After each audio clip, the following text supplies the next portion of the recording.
Le président du Conseil militaire de transition, Mahamat Idriss Déby, a tenu un discours très attendu par le peuple tchadien et la communauté internationale le 27 avril dernier. Dans son allocution, le chef de l'État tchadien a d'emblée salué la mémoire du maréchal Idriss Déby Itno et celle de ses frères d'armes tombés au front alors que le Tchad faisait face à une incursion rebelle sur son territoire.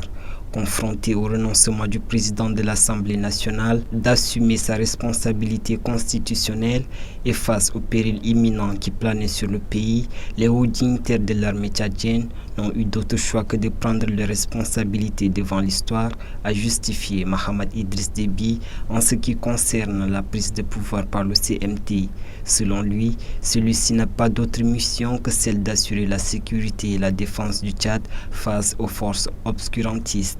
Aussi, le président du CMT est revenu sur la charte de transition en indiquant que celle-ci a été adoptée dans le seul but de garantir la souveraineté du Tchad. Un premier ministre, chef du gouvernement de transition, a été nommé. Sa mission est de former un nouveau gouvernement de réconciliation nationale composé d'une équipe soudée, compétente et représentative du Tchad pluriel, a-t-il dit. Un dialogue national inclusif sera organisé pendant cette période de transition et un conseil national de transition sera mis sur pied après les consultations en cours. Le conseil aura une fonction législative et va s'atteler à élaborer une nouvelle constitution pour le pays. Le Tchad a besoin de la communauté internationale et de l'appui de ses partenaires techniques et financiers afin de réussir la transition en cours, tant les défis sont immenses, a indiqué le chef du CMT. Pendant très longtemps, Mahamat Idriss Déby s'est apaisanti sur l'importance de la paix et du vivre ensemble. Pour lui, la nation tchadienne doit être unie et toutes les couches sociales, et plus particulièrement les jeunes et les femmes, doivent avoir leur place dans ce Tchad éternel, a-t-il conclu.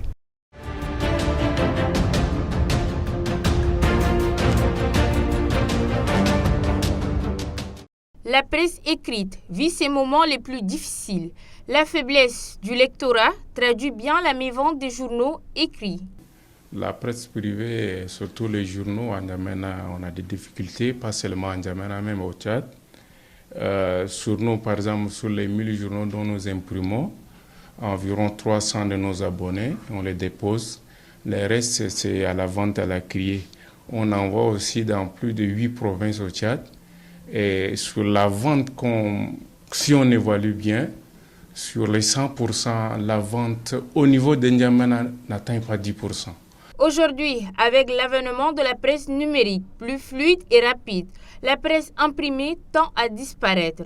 Les gens s'intéressent au numérique, à la connexion Internet. Ils sont connectés sur les sites web, sur les pages Facebook. Ils préfèrent être informés virtuellement que d'être informés par les journaux.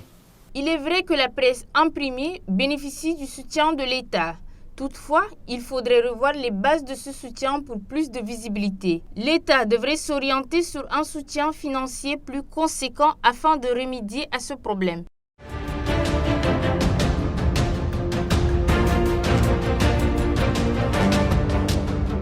Le jeûneur, dans les mois de Ramadan, il est autorisé de faire se baigner.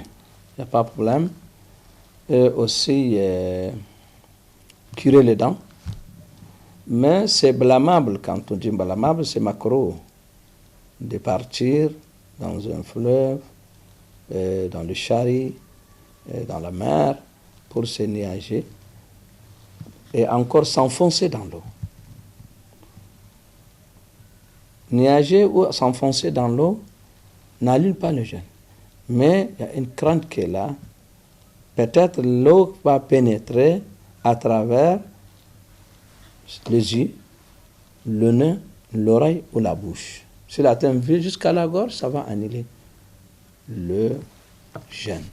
C'est pour cela les oulémas ont dit de ne pas se nager dans l'eau et s'enfoncer dans l'eau. Peut-être le jeûneur, au moment où nous sommes là, le degré de la chaleur est plus de 40. Ils pensent que ça va leur alléger un peu, mais ça va doubler la soif. Ça va doubler aussi le faim. Comme si vous êtes en dehors du Ramadan, vous mangez, votre ventre est plein. Il faut aller se nager, faire 30 minutes. Si vous sortez, vous voudrez à manger. Vous voudrez à boire. Ça va augmenter la soif. Au lieu que ça va un peu, l'autre là, alléger les choses. C'est pour ça que nous conseillons, comme dans le Ramadan, il faut avoir la patience.